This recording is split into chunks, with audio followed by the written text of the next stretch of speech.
And now we're live back at 2020 eTourism Summit.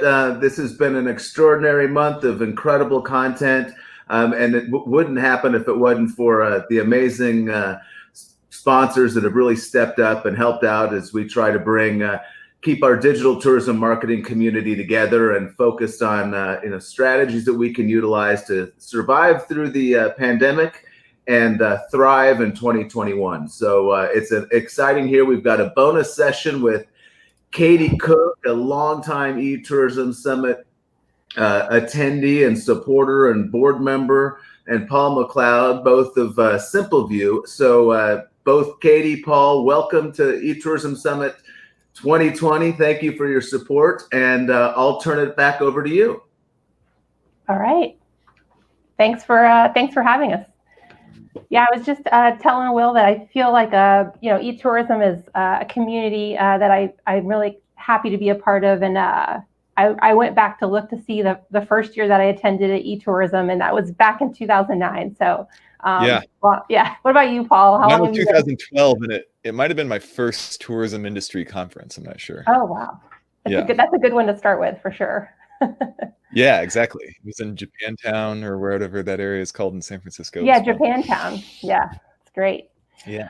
All right. Well, thanks for joining us today. I guess we'll just kind of jump in here with our presentation. I know at the end we're gonna take any attendee questions and any questions Will has for us as well. So yeah, just to kind of dive right into it. I mean, everyone listening to this session knows how much COVID has profoundly impacted our industry. But working with more than 900 destinations around the world, we at Simpleview really have unique insights into the impact and really how DMOs have pivoted this year.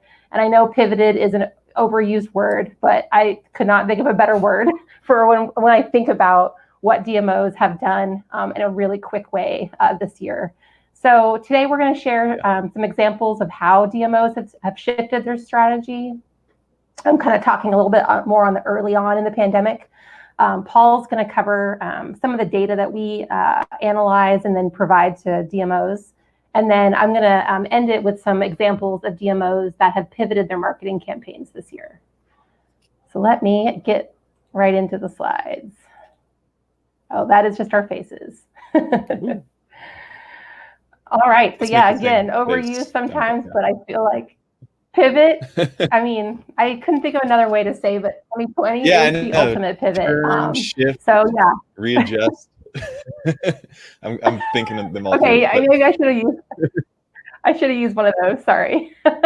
No, it's all good. So yeah, I want to share some examples of really some DMOs that really quickly did some of this this work, like really literally weeks after COVID was declared a pandemic.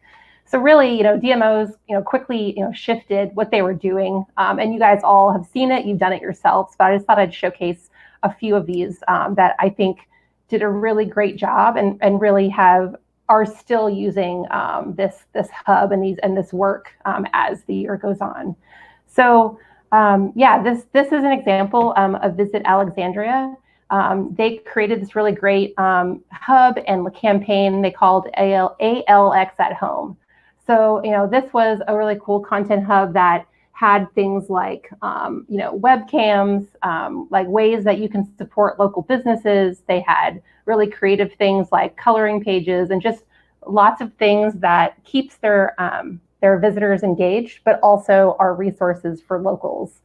Really, I would argue that this year, DMOs collectively have probably focused on being a resource for for residents more than any other time that I know of. So I just think that that's something that DMOs, have done and are probably going to continue to do even past this pandemic to some degree.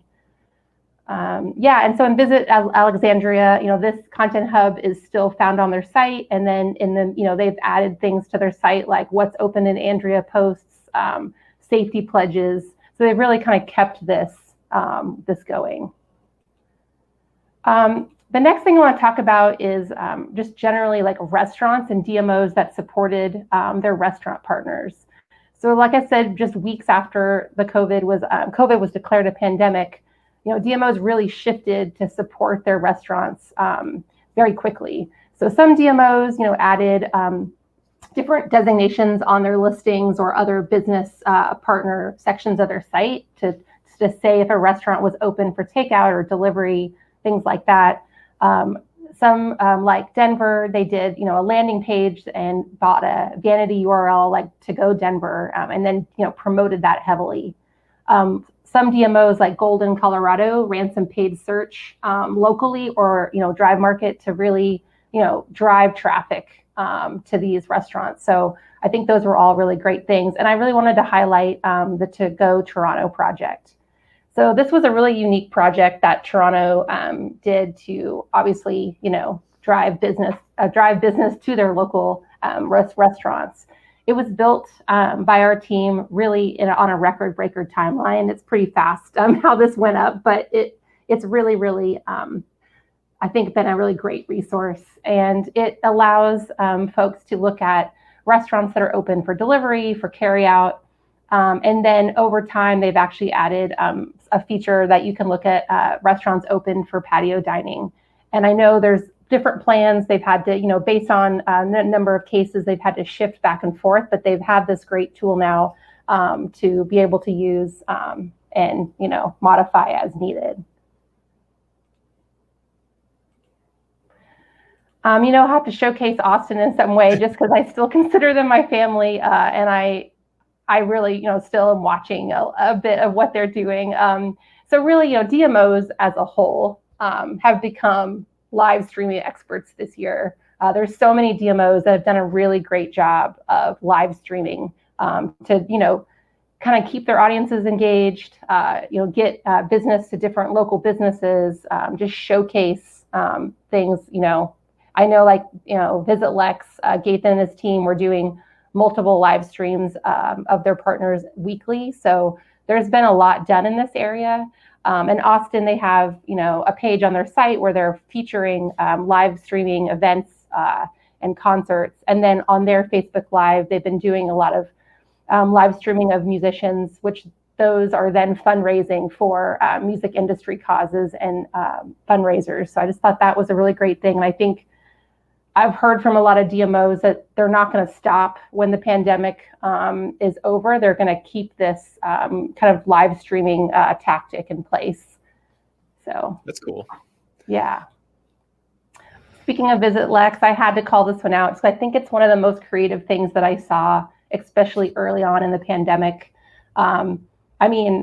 Visit Lex let people call into a Zoom meeting where they could actually see a horse. I guess they weren't talking to a horse, but a Zoom call with a horse, you have to, that's pretty awesome. So I wanted to call this out just because it's creative. It kept their brand going.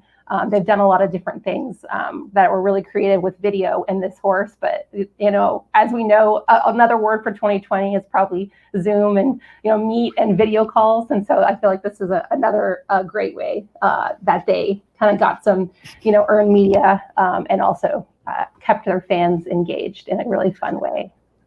So yeah, Paul, I don't know a good segue to go from a Zoom call with a horse to what you're going to share, but here you go. It's all you. Sure. Yeah. Thank you. Yeah. So, those are all, good examples of ways people have tried to adjust the situation. But we can also look at some data on what the situation exactly is and what it is we're trying to recover from and make up for. So there are really a lot of resources, and I'm going to go through some of them with you today. But, generally,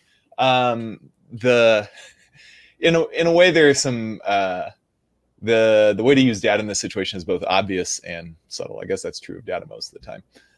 But like a lot of the information that you can get from this is going to tell you the same thing, which is that things got really bad and are recovering slowly.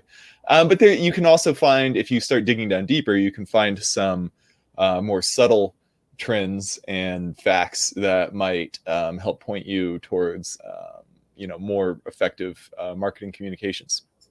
So, we like to look at both public data and some private data that we have access to to help guide our clients when they're doing, campaigns or landing pages or special content events like Katie was just describing, because all of them can help shape those strategies. So here's one example. This is some Google search trends data that I suppose you could probably pull this together from their publicly available keyword planner tool, presuming you're spending a lot of money with them. But this was a nice little thing they gave us access to because we are a PPC agency who works with a bunch of clients. And so we have this little behind the scenes sort of pulse checking tool on keyword search trends, where they filtered it out for pretty much anything travel related, which includes luggage, which is, not exactly what DMOs do, is selling luggage, but it is interesting. If people are searching for luggage, obviously that indicates intent to travel. So this is a really fresh one from yesterday. And you can see we get a 1 day, 2 day, 7 day, 14 and 21 day trend, which is what we've sorted it by here. So I find it interesting that activity and theme-based cruises really in the last 2 weeks have really taken off. I haven't looked to see if those are popping up more, but definitely interesting because cruise ships are not necessarily something I would have expected to pop off during the pandemic. I remember in March, wasn't there, or February or something, wasn't there some Japanese pandemic or COVID cruise that got really bad? But anyway, I think that was all early on for sure. Yeah. I think people are thinking about getting back on it, or else somebody's doing some really good promotion at one of the cruise lines. And yeah, the other thought is, of course, cruises, that go to the Caribbean and so forth, might well be, good right now because it's warm there, as it's starting to get cold everywhere. Finally, it's starting to get cool in Arizona as of like yesterday. So then we have, agritourism. That one makes a lot of sense. That's an outdoor activity that is, fun for the whole family. It also, in fall can include apple picking, pumpkin patches, that kind of thing. So that makes sense for it to be popping up. And then you see some other things, skiing is starting to get going. With those 1 and 2 day trends, you're probably looking at some weekend effects with a lot of those. So those can be misleading, but the 7, 14, 21, you can see it growing and growing more. And then of course you have all this travel stuff and everything, but confirmation of some things you would expect and some surprising information. That's always what you want from data, is some confirmation of things you would expect, just to demonstrate that it is real. If the data is completely mind-blowing and not what you expected at all, you should probably start by wondering if the data is even accurate or if you've collected it the right way. But if you get a lot of stuff that you would expect and a few things that are surprising, that's good. That suggests that you've got an accurate data set and it's telling you something you didn't know. So here, I think the cruises can definitely be an interesting thing there. So that's a lot of information on sort of where people are at in the planning stage. And that's one of the things to keep in mind with all these data sources, is that they tell us different things about different travelers in different stages of the marketing funnel on the way to actually booking and conducting a trip. So when they're searching for keywords, we're probably very early, very close to the top of the marketing funnel, where they're just thinking about possible trips and destinations and so forth. We're talking about TSA traveler throughput. I mean, that's actual travel. People are actually coming through. This is how many people are going through TSA security checkpoints. So it's US airport travel, basically. And you can see big news for the first time since the start of the pandemic. Just a couple weeks ago, TSA cleared 1 million passengers for a day, which is great. You can see also travel, last year, the 2019 yellow number at the top, a little bit of a, sort of fall decline. I believe that picks up again when we get to the true holiday season. But people are traveling a little bit less as the vacation season ends, after peaking in mid-October. But you can see, it's a little bit more steeply upward this year because we have more recovery to do, and we're running about 40% if you just eyeballing these numbers of last year's capacity. with the TSA. Now you can see at the nadir of the pandemic in mid-April, we were looking at well below 10% as far as TSA traveler throughput. So more like 4 or 5% really. So it's great to be running at 40%. And you can see also, if we go over to the other side of the pond to Europe, they're actually doing significantly worse than we are. They were running at negative 99% during the worst parts of the pandemic, and that in fact went on for a lot longer. You can see even by early June, they were just barely starting to tick back up. And even now, they're running only at about 23% of last year's capacity. So that's barely even half of the rate that the U.S. is going. Now, arguably, they are a lot of this might have to do with different pandemic response measures, and whether those are wise or not is a question beyond the scope of this eTourism Summit presentation. But you can see that definitely one thing or another is having an effect. And also you can see their throughput is starting to fall a little bit, whereas ours is mostly still on an upward trajectory in recent weeks. So, where you're looking at definitely matters with these different data sets as well. We also have some location data. This needs to be updated a little bit, but this is stuff that we get from a vendor named Uber Media, who collects data on people using their phones in different locations. It's anonymized, of course, but we can look at then the daily throughput at various airports, and we can also see which origin markets people came from as they're visiting each of the top 30 North American airports, which is pretty cool. For figuring out, how many people are local and how many are not, which is what you see with those two lines there. But this can definitely show you, we can use this to break down what is actually happening at your destination's local airport and where people are coming from over time, which can, again, help you figure out which markets you can advertise to, which is very important in this time, because your potential leads, your potential travelers are going to possibly be coming from different demographics and different locations than they normally would with the different travel patterns under a pandemic. So you want to be able to break it down as far as you can. Another interesting thing I think that we do is we have hotel referral data from our is it Book Direct? That's what the brand is now, right, Katie? Okay, yeah. Used to be called Jackrabbit Search at times, but Book Direct, it's a subsidiary of Simpleview. So we have a lot of information on, and if anybody doesn't know, this is a booking engine essentially for your DMO website that, unlike some of the other ones, instead of creating a little sort of mini Kayak or Expedia on your site, it just refers the user directly to the hotel website where the booking is going to happen. Right. It's called a referral engine, I think is the term, right? Yes. Yeah. I call it a booking engine because people use it in place of a booking engine, but it's really a referral engine. That's true. I don't know if somebody would yell at me for that, but we'll see. Anyway. So I think that these metrics are really interesting. So the blue line, again, is 2020. The yellow lines are 2019. On the left, we're seeing the daily hotel referrals. So this is people clicking from a DMO website off to a hotel's website for booking via the Book Direct tool. And you can see that obviously, when the shutdown first hit, just absolutely fell off, but has since then recovered strongly. And has actually been running above 2019 numbers all year, which is fascinating to me. I need to look and see if we've just got some extra websites. But I'd love to ask that, but okay. I was going to ask you that, but we can talk about that later. Yeah, I'm going to have to go ask Miguel over there about that.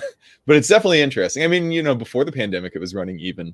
So maybe people just like DMO websites for booking now, which would be a great effect if so. Mm-hmm. But the really fascinating thing is that along with that trend, going right along with it, you've got the average days in advance over there. So when they do a search, we record how far ahead, how many days ahead are the dates that they're searching for with their booking search. And you can see that there's normally a pattern where, in the middle of winter, they're, again, looking at the yellow line, they're searching way in advance, which makes sense. They're probably thinking of traveling, in the late spring or summer during those periods. And they're just planning ahead. You've got your type A people who really like to get all their ducks in a row in January. And so they got a long average days in advance. And then it declines throughout the year as you get people like me who book last minute.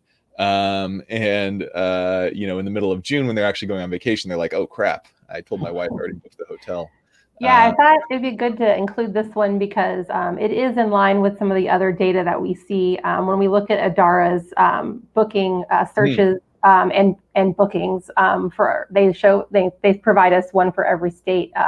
It tracks the same where there's more last minute bookings happening during the pandemic, which kind of makes sense, right? You're not really sure how things are going to be a month away, but if you're wanting to do a quick, weekend getaway a week or two out, then I feel like this follows that same data. So yeah, exactly. No, and this is fascinating to me too. Like you see during the worst of the shutdown, they were just booking way in advance, thinking like, oh, probably a lot of people who had vacation plans were changing them and looking for later dates, maybe even postponing till the next year, although I don't know if you can book hotels that far in advance. But then, since then, once things started to open back up a little bit in May, like you said, quick searches for immediate weekend trips and things like that. And that again has held true, which does suggest that maybe the higher referral numbers on the left chart are real, since we're also seeing different types of behavior from those users as well. But that's really a significant decrease in that kind of thing, which does, suggest quick, shorter trips as opposed to longer, far in advance ones. So that's all that. And then we can also start to look at, that's all based on user and traveler activity. Here we have paid search sessions for USA DMOs. It says by region. Sorry, I should have removed that. This is just straight up paid search sessions, although we can break it down by region. And again, you've got the yellow line is 2019 and the blue line is 2020. I'll go through our methodology on this for a little bit, but basically we can collect this data from a couple hundred DMO websites and put it together to get some information on industry averages and help our clients benchmark their performance against everybody else. So you can see paid search has really, it's recovered a lot since the depths of the shutdown. But people have never opened their budgets all the way back up, which makes sense. Obviously, a lot of DMOs are having trouble with budgets right now. But there still is a demand for the information on DMO sites, as we'll see. And so people have been turning it back on a little bit. And when you start to break it down in other ways, as we will, you can get even more information. So, DMOs are still out there promoting themselves and trying to reach those users who are doing things like referring and booking and so forth. Now, these are just a few of the types of data we can look at if we're trying to figure out a strategy for one particular client, if we're trying to take this from the level of what's all this information to what am I going to put on my website, what image am I going to put up there. We can start to really get specific as far as what the relevant numbers are and what the relevant breakdowns are. But these are all the kinds of things that when you start with, you're drawing from your palette of data analysis as you go into it. So we think it's really important to be able to compare your site specifically. And so I'm going to show you a little bit more about these DMO industry benchmark numbers that we have. So before I was showing you paid search sessions, this is all sessions to DMO websites for this year versus last year. You can see the obvious shutdown. It really is crazy to remember how quickly everything went in mid-March from totally normal to just wrecked in like a week. And that worst period around the middle of April when we were down over 70% some days in terms of all sessions. And then a sort of slow recovery, which happened at different rates in different regions. But by the time we got to June, we were, still a gap to last year, but definitely more like something in the ballpark, let's say, of what it used to be. And since then, the gap has been narrowing. For most of the summer, it was fairly solid, or fairly steady in terms of the distance between the two lines. But you can see that the blue 2020 line has stayed almost even in terms of absolute raw sessions from the beginning of July until now. So we're talking about almost 4 months at this point.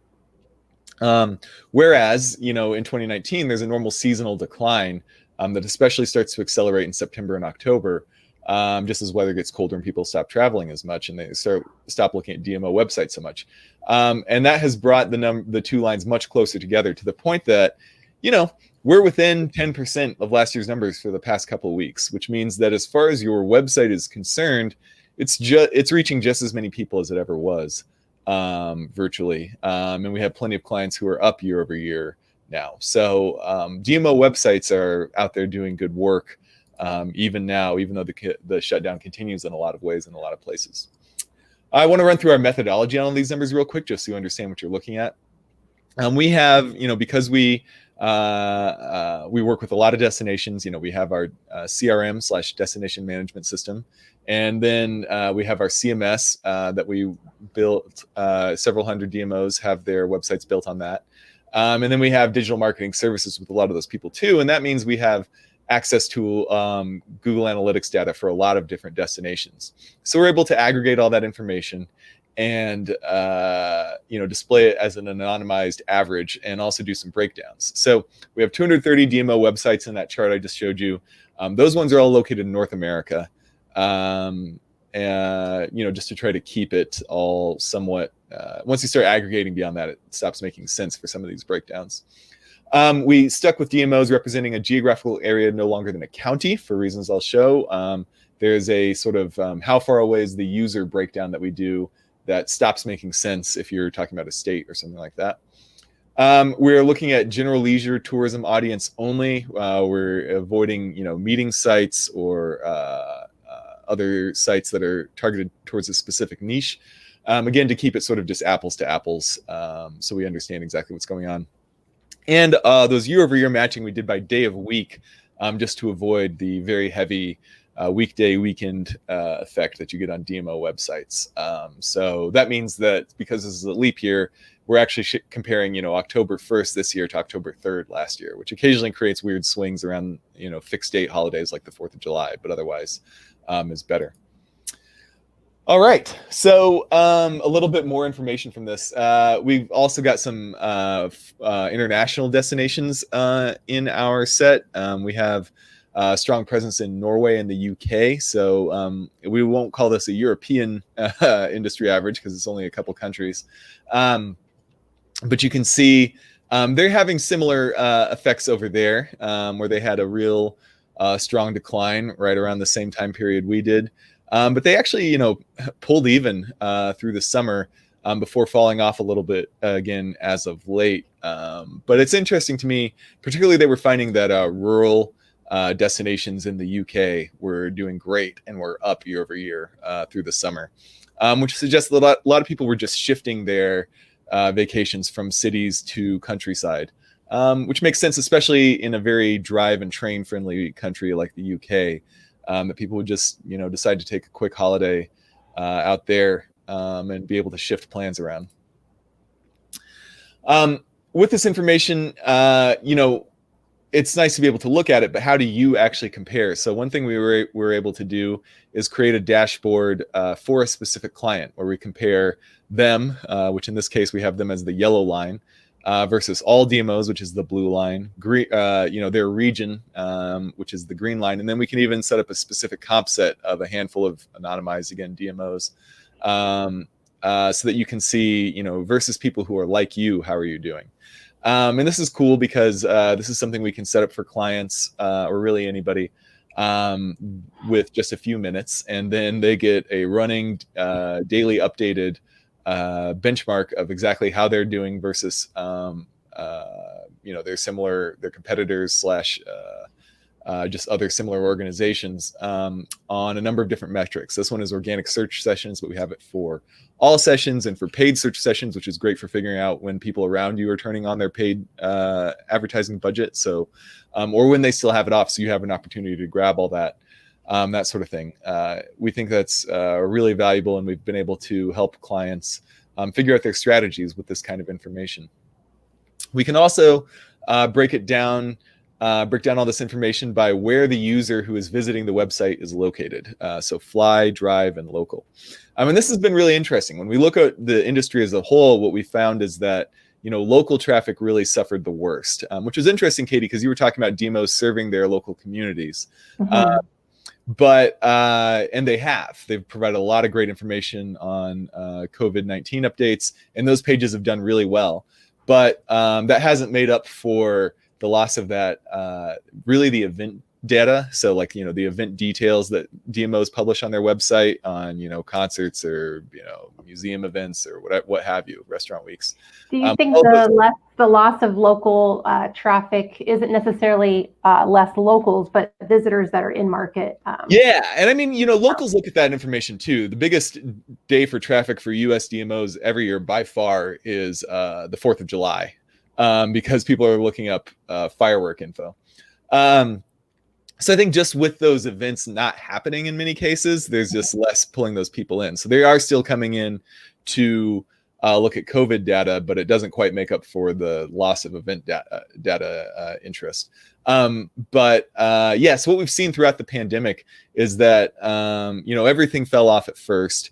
And then drive started to pick up first, but although it depends on your region. The Northeast has been doing great on drive markets, other places not as much. And by the way, the definitions for these, you are a local if you are within about an hour of driving distance. We do it by straight line distance, but we're trying to get about an hour driving time or less, you're a local. If it's 4 hours or less, we say you're a drive market, and if it's more than 4 hours, then you're flying. Obviously these are assumptions and it will differ by destination, but it's given us useful insights. What we found is that fly and drive recovered the fastest, drive especially, and are now in many destinations running well above last year's numbers, particularly drive market users. Whereas locals have just never recovered because of the all the way because of that loss of event data. Now they've started to make ground up recently, but this is for one particular site, which is great because we can show you, this is information you cannot get in Google Analytics. They tell you the location, but they don't tell you how far away it is. And so you have to pull the data out, run some scripts on it, and put it back in.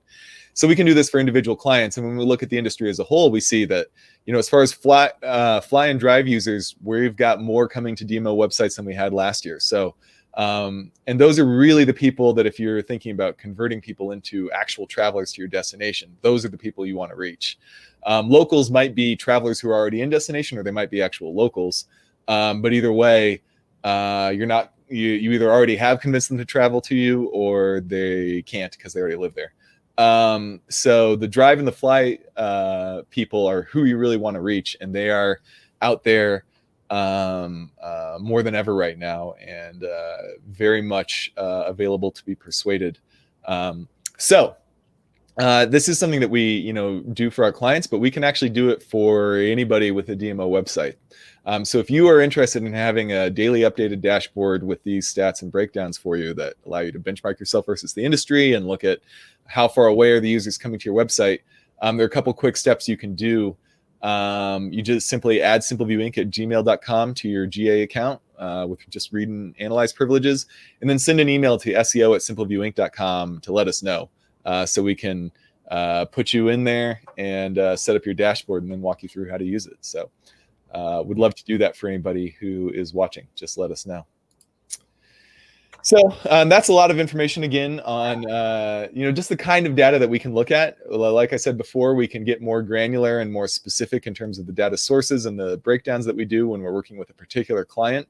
But it should give you hopefully an idea of how we can look at information on what people are doing at the top of the funnel, what they're doing in terms of actually traveling, and what they're doing on your website as they go through that process. And we can use that when the hands of one of our digital strategy analysts, digital strategists like Katie, to actually shift your strategies and not pivot them. Planning all that. Actually, before I take the slides back, I do want to point out that all the things, or a lot of the things that Paul showed, they're actually on our public-facing website. So if you go to simpleviewinc.com, there's like an insights kind of graphic on the homepage. You can see some of this data, this anonymized data that's showing kind of the industry and it updates every day, right? It's something that you could go to, if you wanted to, every single day and see those updates. Also, Paul, to add some analysis to that public page, every 2 weeks, Paul, you add a little bit of analysis to those charts. Yeah.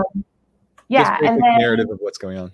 Right, and then on the for our clients in the client portal, we have even more data in there that Paul and team are adding, and those update daily as well. So some of the things that he showed, like the TSA data, the book direct, all of those things are in that client portal.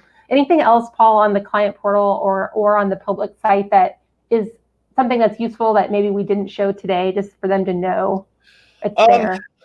Yeah, I mean, so we didn't really get into the regional breakdown, but you can look at how the South is doing versus the West and all that. And with the filters and stuff on there, with the client portal version especially, you can look at, the drive fly local breakdown for just the South or just Alaska or whatever, right. Which can be, there are differences. So it's really useful for starting to look at things that are specific to your destination as opposed to just everybody.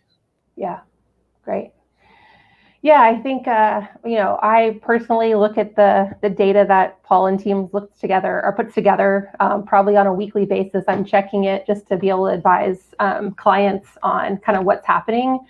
Just want to call out a few other data research sentiment that I look at on a weekly basis. So every week I'm looking at Destination Analysts. They do a really great sentiment survey, and they publish the findings on Mondays.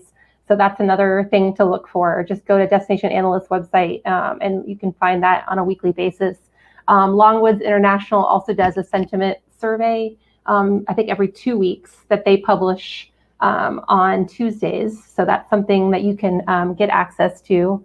I also, like I said, see some data from Adara when it comes to the hotel and flight searches and bookings. Sojourn has some things on their public-facing site when it comes to the same thing, more the booking side of it. And then I would also say I look at the arrival list, the daily travel index that they put out to look at actual movement, in drive markets, and they've been doing a little bit of predicting of how things are going to be, say, for Labor Day weekend, and their analysts get it really close to what the actual so those are all really great sources that are available to anyone. And I encourage you to use those when you're trying to make some different decisions and really just kind of be tracking things. And I, like this Insights Hub that we just talked about is another one that I definitely recommend checking out, because Paul and team put a lot of work into it, and it's very valuable when you're planning. So thank you. You're welcome. So yeah, I kind of wanted to get into a few more examples of DMOs that have shifted their strategies during this time. I reused this quote from a slide that my colleague Erin did, but the most damaging phrase in the language is, "We've always done it this way." Obviously, we can't do things the same way that we did even just this past January. So as destination marketers, it's time to reevaluate everything, which I know everyone on this call is very savvy, and you've already been doing that. But just be thinking about, what you need to reevaluate, looking ahead to, say, this fall and winter. Be agile. Maybe you're not planning quite as far out as what you're used to doing. Maybe that if you're doing any campaigns, you're kind of doing some shorter, smaller campaigns that are, really hyper targeted to those specific audiences. Just kind of be thinking about that and adapting to the times, and the times may change from month to month. So just be used to being agile. And that's the advice I have for you on that. I wanted to show off a few DMO campaigns that really did take that. And unfortunately, the word is pivot. They did do that this year. Sorry, I'm using it one more time. So, we work with Traverse City, Michigan, and I think they're a really great example of someone that did something different this year. So they are traditionally very much have their high season in the summer. But this year, because of COVID, they paused all their paid media pretty much when everybody else did in mid-March. But then, thankfully, their governor, kind of opened the state back up in May. And actually, when she made that announcement, she named a few areas of the state that she wanted, to be able to open earlier. And Traverse City area was one of those. So I actually, look at their Google Analytics, and the day that announcement by the governor was made, their website traffic shot up. So I thought that was a really interesting thing to watch. They launched their paid media right around Memorial Day. And like I said, this is traditionally a really busy season, and they don't normally do any paid or very much paid media during the summer. But because they had paused everything in the spring and really wanted to ensure that the summer was going to be busy for their partners, they really put a big focus on that season. And really to great success. I mean, looking just at June through August, they had more than 85,000 referrals to their hotels. They are one of the folks that use Book Direct, so we're able to really track that really closely. And that increase was a 130% increase year over year, looking at that same time period. So knowing that summer is always busy, and this was during COVID, this is a very impressive thing. So we really helped Traverse City define their KPIs this year. And we make sure that, those KPIs are tracked and measured, and everything they're doing is really moving the needle when it comes to those. So their biggest one that they focus on are those referrals. So the fact to see that this increase happened was a great thing to see. So my advice in this area actually comes from my friend Jeremy Harvey at Visit Savannah. And he said, drill down to your most important KPIs, figure out what those may be, and then stay laser focused on those. And I think Traverse City does a really great job at that. So I wanted to showcase them here. Speaking of Savannah, the next one I wanted to show is Savannah. This isn't one that we worked on in terms of the campaign, but I thought it was an interesting case where they also had paused paid media the same time that everybody else did, and then right around Memorial Day launched again. And so Visit Savannah is actually like a sister organization to Visit Tybee Island, which is the beach destination right next to Savannah. And so they, do the marketing for them as well. And so for the very first time, they actually incorporated beach creative into their Savannah ad campaign. Obviously, they watched, the research and the sentiment and saw that, people were visiting more outdoor destinations, and beaches were obviously going to be popular. So they made the conscientious effort to bring that beach creative into what they were doing for Savannah. And they're still pulling all of their reporting. So I was only able to show this one, but they did have an increase in web sessions during the summer for Savannah, 15% year over year, which remember, this is a very different year. So that's a really great stat. And then for Visit Tybee, they saw 116% increase year over year. So just, the idea of making sure your photography is resonating with your audiences, same with your messaging. Just, monitor that stuff. How is it performing? Monitor, and then adjust if needed. Make frequent adjustments, plan for that. And when you're planning your campaigns, and it might be wise to, really do those shorter sprints versus a really long campaign, so that that you're going to be making those adjustments as you go. And then I would also just say that when you're working with your ad partners, make sure that you're building in the ability to pause or stop if needed, if cases go up, or if anything that needs to be adjusted, and just kind of plan for that right now. I also just wanted to touch on something that we worked on with Panama City Beach, just because it's something very different that they did this year than they normally do. So Panama City Beach annually puts on a in-person pirate festival called Pirates of the High Seas Fest. And this year they decided to go virtual for the very first time. So we worked with them to build an integrated campaign, which featured this really fun landing page. There was pirate videos, there was a sweepstakes, a costume contest, and even a virtual treasure hunt. So it was a really fun project for us. Pretty much had a pirate joke at one of our meetings.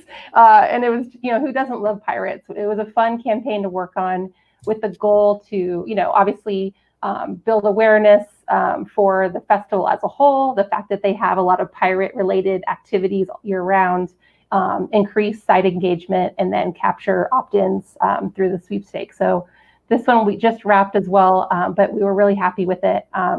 This is just a quick screenshot of the treasure hunt, and we built this in so people could navigate through the site after getting clues, and they were able to click on the little treasure box, and that would take them to the next clue. So, or I should say, give them a next clue so they could find the next hunt. So it was really a fun thing to put together. And they said that they plan on keeping this, even if when they go back to live events, they want to, kind of incorporate an interactive, or so I should say virtual event too, just to kind of keep their website visitors engaged, even if they can't come to the festival itself.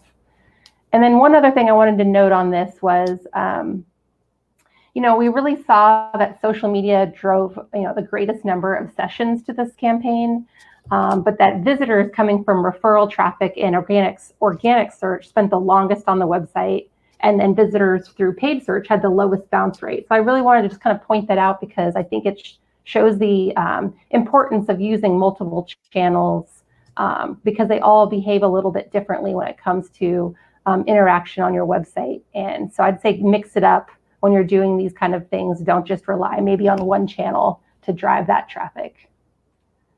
And then let's see, one more. Last but not least, we are also working with Irving, Texas on a couple different campaigns. One of them is meetings, and one is focused on the leisure audience. So they're normally, pretty much a meetings and conventions destination, but during COVID, they knew that that is not what is filling up their hotel rooms. So we built a leisure campaign that the messaging is really focused on safety. So, the safety of those properties and of their destination. And then it drives folks to different hotel deals. So the main objective of this one is specifically hotel referral. So getting traffic from their site to their hotel partners.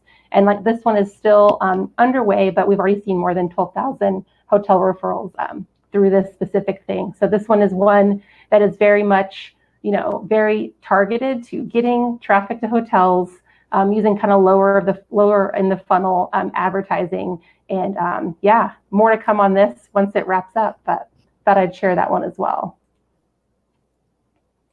Very cool. See. That is it. Takeaways, what we talked about. Just be rethinking what you're doing, become more agile, even when it comes to, just one singular campaign. Think about maybe, like I said, maybe doing shorter campaigns versus something longer, because as you guys all know, you're changing your marketing plans. There's probably nothing that you're putting in print these days. Things are changing quickly, and so be mindful of that. Using data, which we talked about a few different resources that are available to really be able to, pivot your strategy. Oh, I have pivot again.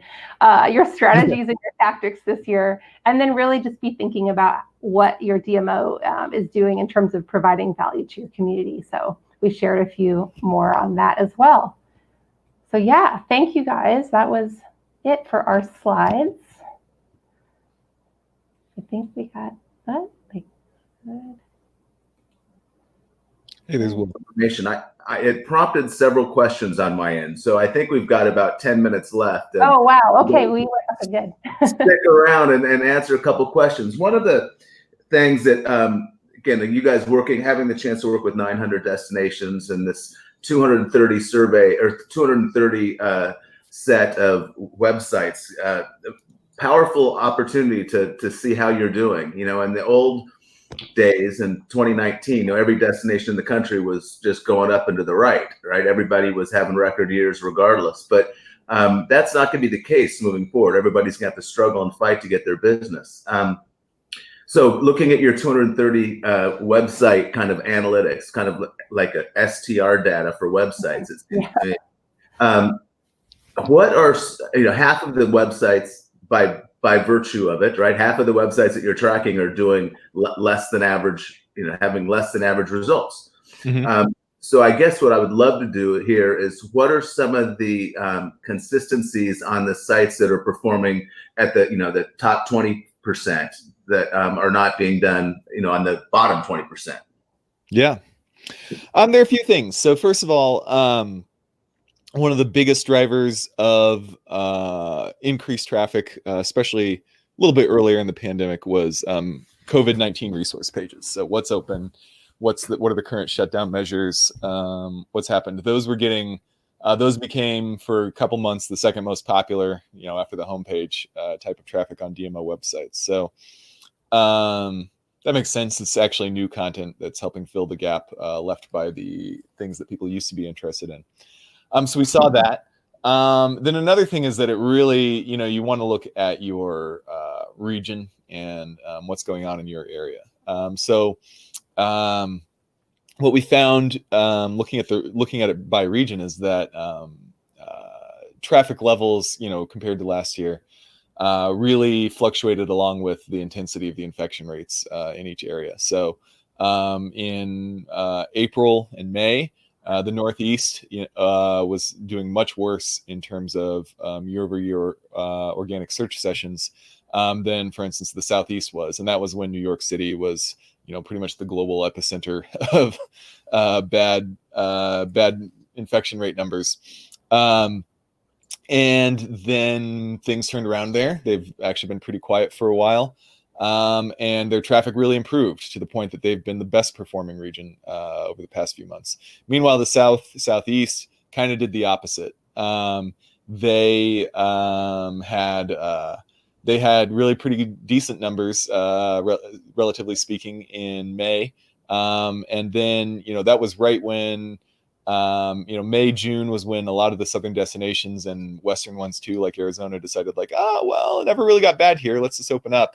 And then all of a sudden infection rates started going up and their web sessions really went down. So one thing is basically, you don't want to look just at the overall industry numbers, because your specific area and what's going on with the disease in your area will have a big effect. And two is, the easiest picking fruit is that COVID information. And then after that, I think it's about the kinds of things Katie has just been talking about, special promotions and events and so forth that are targeted towards the type of travel and the type of travelers that are still available to be gotten during these times. Yeah. So go ahead, Katie. I was gonna say, within those regions, I feel like we're still seeing, I think those urban destinations maybe aren't back quite up when you look at organic search compared to a beach destination or an outdoor kind of. That's a good point too. Definitely in the UK, like I mentioned earlier, the rural destinations were doing better than the urban ones and so forth. Yeah, no question. But it is an amazing tool again, I guess, and I appreciate the offer that you've put out there, and we'll definitely share that, because I think when we know there are going, even within a region, right, or even within a comp set, if you look at a comp set, you're half of the comp set's doing better than average, the other half is not, right? So you really give a sense for where you are, and great information on the other kind of the COVID protocols and health and safety messages being important, and I expect that'll continue. Another question is, I think in the pandemic, the trends are that U.S. consumers are spending exponentially more time connected to different devices, right? We're doing business on Zoom, we're online, we're Netflixing, and I think I read that the average person now has got 3 streaming services, and they're projecting that in 2 years we'll have 6, and they'll all be stacked on top of each other. Yeah. Is time spent on destination websites, is that increasing as a result as well? That is a really interesting question that is on our roadmap to collect average session duration information. I can tell you, I think the COVID pages that were still attracting a lot of users, we're not having super awesome engagement, because people will check and be like, oh, still shut down, and move on. But they weren't also, it's not like it's bad traffic or anything, but it's not quite the same as some of the other things. That said, a lot of the traffic that was lost was, as I mentioned before, people coming to event details and so forth. And those are typically, it's great to have that information for people, but it does not lead to the longest sessions on DMO websites. Right. A lot of people are jumping in, checking and then leaving. I mentioned, for instance, the biggest day for DMO traffic of the year every year is July 4th. And those people are typically like landing on the event detail for the local fireworks page, viewing 1.08 pages per session on average, and leaving after 35 seconds once they find out when it's happening. The average engagement may actually have increased just because those low engagement type of pages are what really fell off during the pandemic. It's certainly not drastically different one way or the other. But it's also important, I think, to evaluate things like that.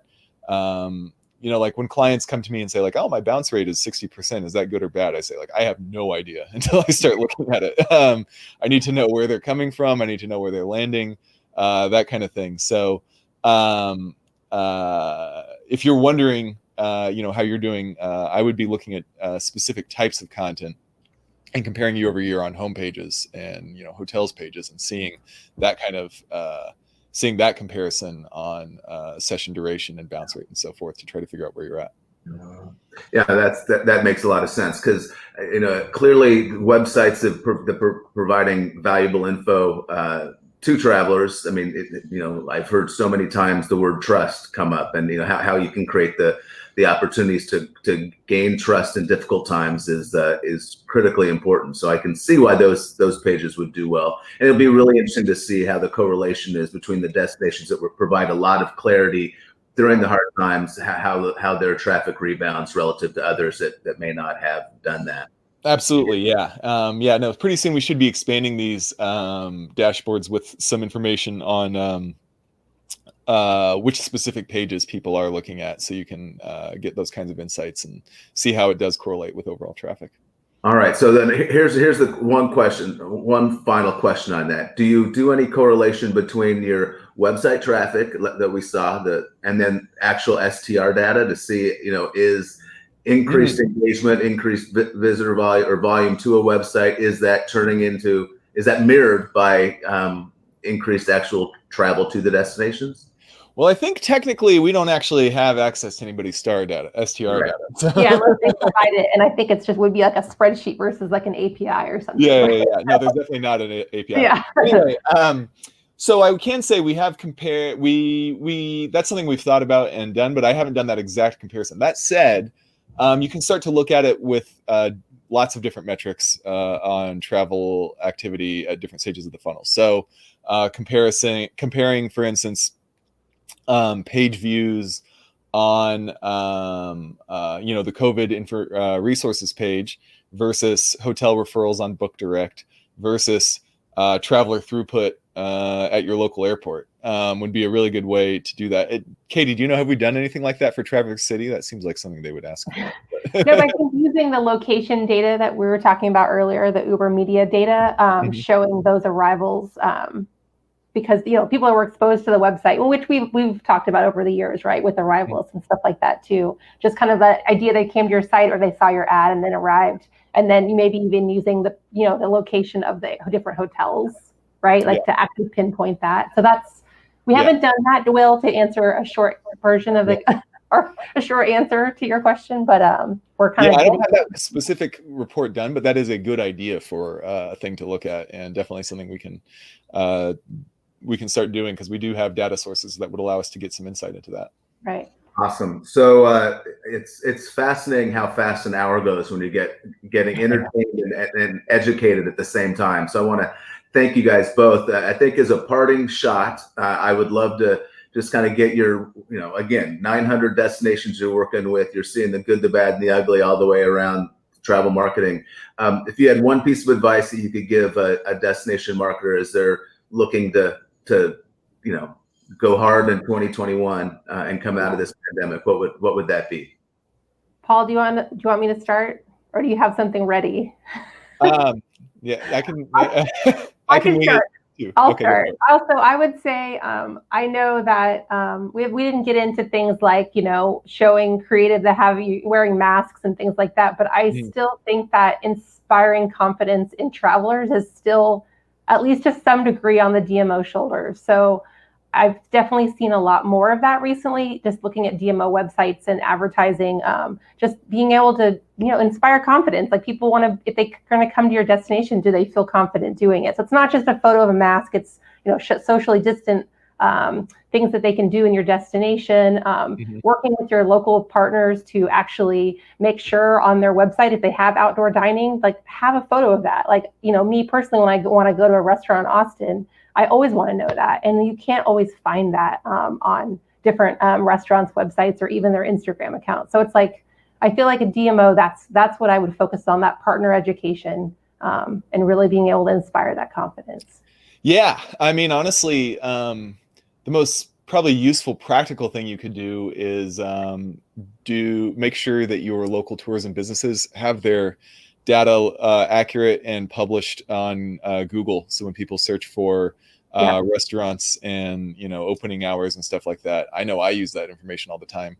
And it's really frustrating when it's not accurate, as recently happened when I was trying to meet some family members for a celebration dinner downtown, and the restaurant couldn't take us because my brother completely screwed up the reservation.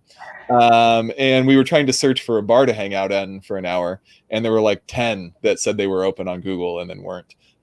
So there are a number of different services and tools, including I will mention our Future Tourism group that help you figure that kind of information out and get everybody coordinated. And that's just a really useful thing you can do for your users during this time, for sure. In addition to all the, what Katie said about confidence is really important too. And you can see that with some of the first tourism ads I saw after the shutdown were for Disney World when they opened back up. And the main message of those ads were you don't have to be too close to everybody, and it's a great time to come visit us now, and we are open and all that stuff. So just educating people that you're available and safe is huge. Awesome. Well, guys, that was a great hour. Thank you so much to both you, Katie and Paul. Thank you guys and your entire team at Simpleview for your extraordinary support of the eTourism Summit over the years. And we look forward to seeing you Brighton in person soon, and hopefully somebody will be able to join us at I'll be there November 9th and 10th for the live version. But that being said, we have a lot of exciting things in place for next year. So thanks again to everything that you guys do for the community, the eTourism Summit community, and the general tourism community. Really very much appreciate it, and have a fantastic afternoon. Thanks. You too. You too. Thank you. Thank you.